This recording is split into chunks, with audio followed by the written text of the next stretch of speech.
Ok, là c'est bon. Ensuite ici, si on a réussi à récupérer ici les différents éléments du panier, il va falloir qu'on puisse ici mettre à jour ici le panier.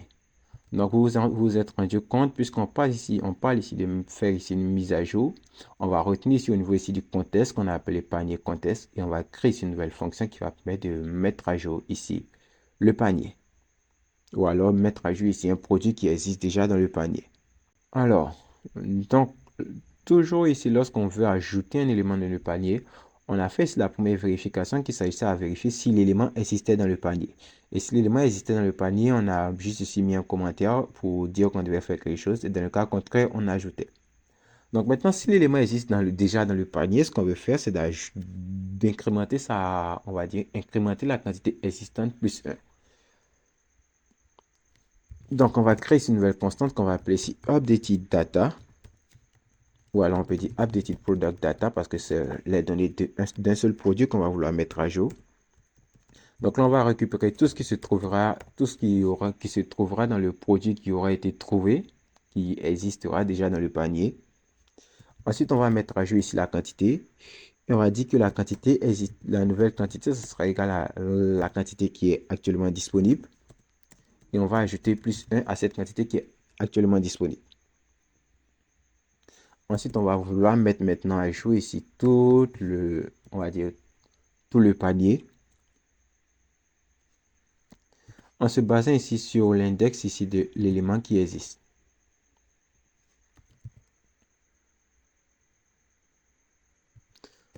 Donc là, on se base ici sur l'index de l'élément qui existe et on met à jour ici cette valeur. Donc là, ce sera égal ici à updated product data. Donc, si on faisait qu'on enregistre et qu'on retourne ici au niveau du panier 4 et je regarde, j'ai produit 2, j'ai 1, si je ferme et que je clique ici sur produit 2 et que je déroule mon panier, je vois que là, le produit 2, j'ai la quantité 2, juste parce qu'il existe, il ajoute 1. Et si je clique encore sur produit 2, puisqu'il existe, il va ajouter 2 plus 1. Et produit 4, je peux faire la même chose. Si je clique sur ajouter au panier, on voit que produit 4 passe à 2. Juste parce que le produit existait déjà, et il met à jour la quantité en ajoutant plus 1 à la quantité déjà existante, puisque je clique une nouvelle fois sur un produit qui se trouve déjà dans le panier. Donc là, c'est fait. Le prochain élément qu'on va vouloir travailler, ça sera ici les différents boutons d'augmentation de quantité ou d'incrémentation de quantité ou de réduction de quantité. Donc là, ici, on va vouloir créer encore une nouvelle state qui va nous permettre de gérer ça. Alors là, vous vous dites qu'on a créé ici un reducer pour ajouter ici dans le panier. Alors, puisqu'on veut modifier maintenant ici la quantité ici d'un élément qui se trouve dans le panier, on va vouloir créer ici un dispatch ou alors on va vouloir créer ici une nouvelle action. Comme on a fait ici le handle add product, on va créer ici une nouvelle action qui permet de mettre à jour la quantité d'éléments qui se trouvent ici dans le panier ou la quantité d'éléments, la quantité d'éléments d'un, comment je peux dire ça, la quantité d'éléments d'un élément qui se trouve dans le panier. Voilà.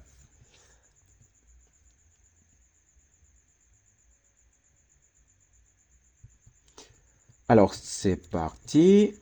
On va se retenir ici au niveau du contexte. Et puisqu'on a créé ici, on a initialisé ici une fonction qui permet d'ajouter des éléments dans le panier, il va falloir qu'on puisse initialiser ici une fonction qui permet de mettre à jour des éléments dans le panier. Donc là, on peut l'appeler update item quantity. Et là, initialement, ça sera ici une fonction vide qui va pointer vers quelque chose de vide. Ensuite, si on a initialisé là-bas, on doit venir l'initialiser aussi au niveau de initial value. Donc, je vais prendre tout ça. Au niveau de initial value, je vais venir le mettre. Et je dois créer une nouvelle fonction que je vais appeler const handle update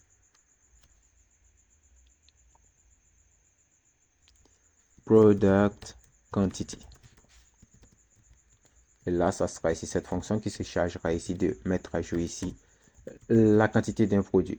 Handle update product quantity qui va pointer sur cette initial value. Alors, lorsqu'on souhaite mettre à jour ici la quantité ici d'un élément, qu'est-ce qu'on fait? Donc là, on a besoin ici de deux paramètres. Je pense qu'on a besoin ici du produit. Donc ici, on aurait ici besoin du product ID et aussi de la quantité à ajouter ou à retirer. Donc là, la quantité et le produit. Donc si jamais je me dis, on clique ici sur 1, on récupère son ID, on récupère son ID, on dit qu'on doit ajouter 1. Donc, on a besoin de l'idée de la quantité. Voilà. On a besoin ici de l'idée du produit et de la quantité à ajouter ou à extraire.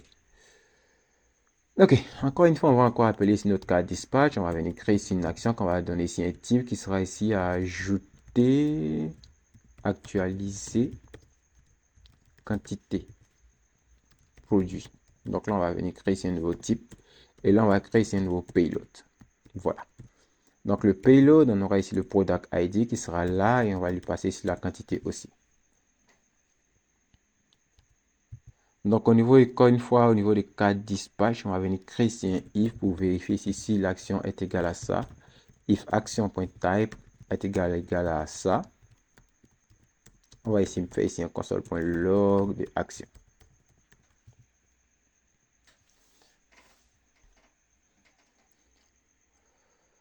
Ok, ça c'est cool. Ensuite, ce qu'on va faire, c'est qu'on souhaitera avoir ici cette fonction de handle update product quantité qu'on a initialisé ici à update item quantité plutôt. Cette fonction de update item quantité lorsqu'on va cliquer ici sur le bouton plus et moins. Donc là, pour ce faire, je dois aller au niveau de la composante 4.jsx. Là, lorsqu'on clique ici sur le bouton moins, je dois faire ici un on click. Et je dois lui dire que le premier paramètre, c'est ici product.id. Et le deuxième paramètre, c'est moins 1, puisqu'on récupère l'élément. Et là, j'oublie pas que je dois venir l'importer. C'est vrai que j'utilise le contexte, mais il va falloir que je puisse ici l'importer. Donc ici, moins 1. Et on fait ici la même chose pour le bouton plus. On clique. On va ici appeler le update item quantity. On lui passe ici l'idée ici du produit. Et ici, on lui passe ici plus 1, qui est ici la nouvelle valeur. Donc, on lui passe ici plus et moins directement pour qu'on puisse savoir quelle opération on doit faire. Donc, je n'avais pas voulu ici passer ici un élément avec ici un mode pour pouvoir m'embêter longtemps. Donc, je pense que si on fait ça ainsi, ça ne va pas poser problème et c'est pas vraiment assez mauvais. Du coup, je me dis que est-ce que le plus là, il est nécessaire? Je peux faire ici un 1, puisque ici, on n'a pas besoin ici de plus 1. Voilà, on peut mettre le plus 1. On va laisser le plus, on va partir avec le 1. Donc, pour le moment, ce que je vais faire, c'est que là, lorsqu'on fait ici un dispatch de l'action, ok, je peux faire ici un dispatch ici de payload. Voilà, c'est action.payload. Voilà. Donc, je sors ici mon inspecteur, j'ajoute un élément au panier, je vais dans la console, je rafraîchis pour enlever cette erreur débile. Je clique ici sur ajouter au panier. Il me dit cannot update a component. Si je clique là, il me dit que cannot update a component panier context provider while rendering a different component. Il me dit que là, j'ai ici une petite erreur. Donc, où est l'erreur? Donc, on va aller voir au niveau ici des 4, qu'est-ce qu'on a fait de mal. Et là, on doit appeler ça sous forme ici de fonction fléchée pour que ça s'exécute de façon manuelle et pas de façon automatique. Voilà. Désolé. Ça, on ajoute et qu'on clique ici, on a ça. Donc, on doit faire ça de façon manuelle. Désolé. Donc là, maintenant, on a accès ici au payload. On voit ici la quantité à ajouter, c'est 1. La quantité à ajouter, c'est 1 à chaque fois. Et ici, si je clique ici sur moins, la quantité à ajouter, c'est moins 1. OK. Donc là, c'est bon. Actualiser quantité produit.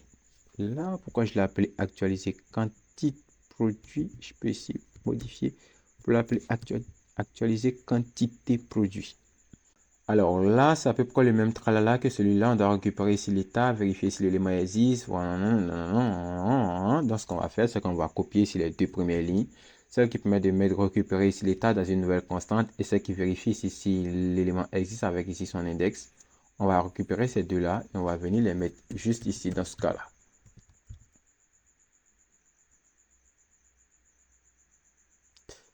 Donc là, c'est bien, on récupère ici l'index, on récupère directement là.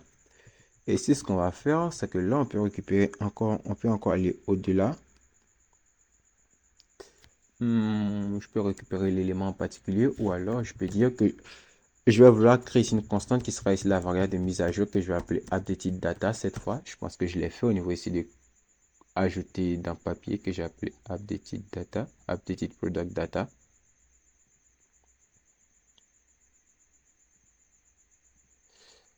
Voilà, dans ce cas-là, je vais l'appeler ici updated data, ça fera un peu de différence. Et ici, ce updated data, il prendra ici tout ce qui se trouvera encore dans update shop car item.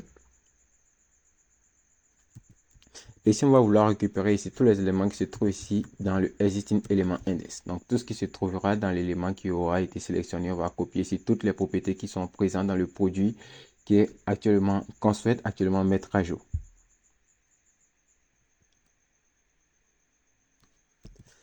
Donc, on va créer ici une nouvelle constante qui va s'appeler ici new quantity, qui sera ici la constante qui va permettre d'ajouter ici une nouvelle quantité. Et là, on va lui dire que ça sera ici égal à action.payload.quantity.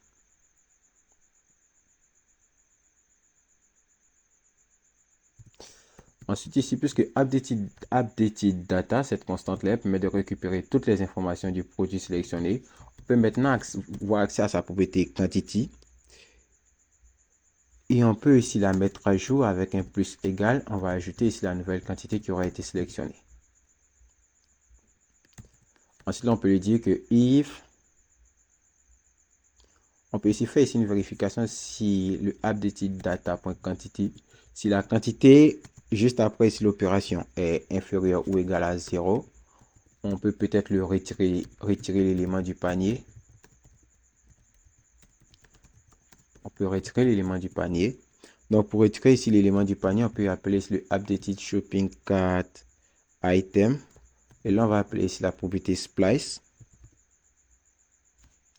Et on va ici retirer ici en fonction ici de l'index. Donc, c'est existing element index.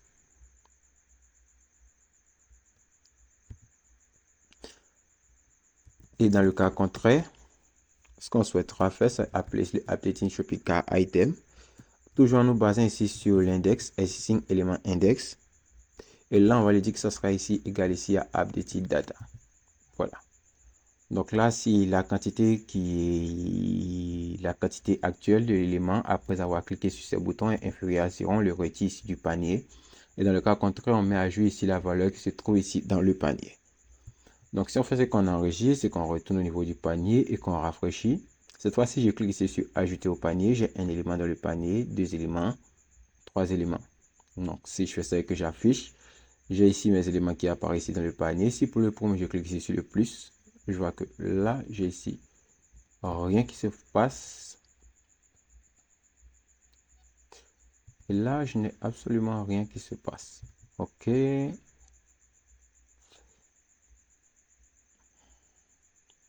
Et c'est normal que rien ne se passe puisque là, j'ai oublié de retenir ici item pour qu'il puisse savoir que les données ont été mises à jour. Et si je retourne ici, update shopping car item. Voilà.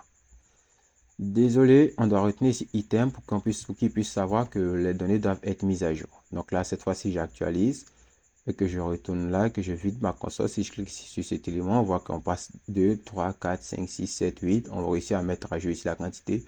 Mais pour ce produit 2 qui a un seul élément, si je clique ici sur le moins, ça le retire. Le produit 3 qui a un élément, une seule quantité, si je clique ici sur le moins, ça le retire totalement ici du panier. Donc là, on réussit à bel et bien avoir ici notre panier.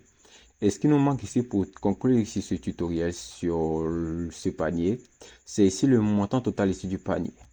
Donc, je me dis que pour le montant total, on va aller au niveau de carte.jsx qui contient ici toutes les propriétés du panier. Ou alors, on peut les mettre directement ici. Bon, on va les mettre au niveau de carte.jsx. Donc, on peut le mettre au niveau des carte.jsx juste avant ici de fermer ici cette div. On peut lui dire qu'on va le rendre de manière conditionnelle.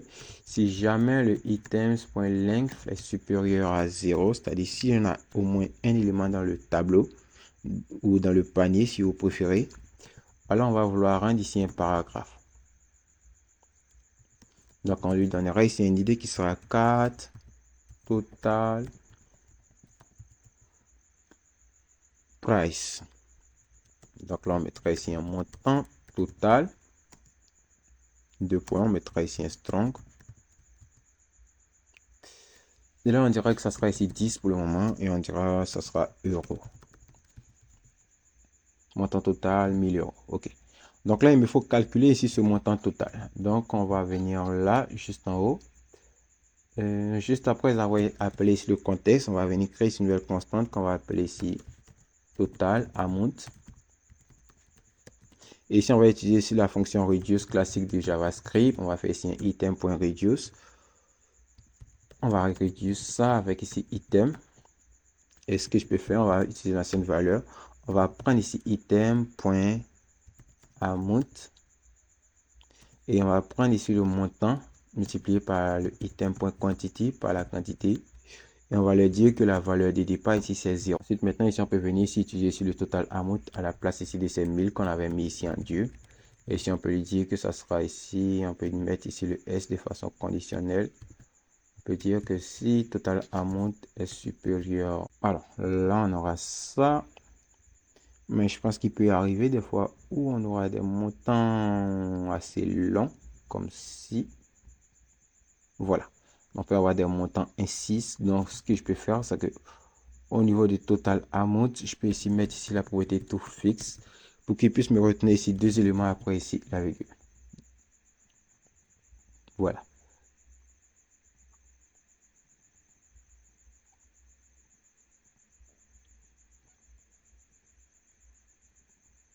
Et on voit que le montant total est mis à jour en fonction ici de différentes entrées. Alors là, on vient de conclure ici ce petit tutoriel ici sur React dans lequel je vous ai appris comment est-ce que vous pouvez faire ici un système de panier en utilisant ici le use context et le hook use reducer pour gérer ici le state. J'espère que cette vidéo vous a plu. Elle était un petit peu longue, peut-être ennuyeuse, ça dépendra, mais j'espère que vous avez appris quelque chose de nouveau. Et si tel est le cas, plutôt, n'hésitez pas à laisser des commentaires, à liker la vidéo, à la partager, à vous abonner si ça vous fait plaisir, parce que moi, ça va m'aider à être mieux référencé pour que plusieurs personnes puissent retrouver ici cette vidéo plus tard si jamais ils en ont besoin. Et je vous remercie pour votre temps, pour le temps que vous avez consacré ici à l'apprentissage ici de ma méthode. Et on se retrouvera plus tard dans d'autres vidéos où on va encore parler ici de React.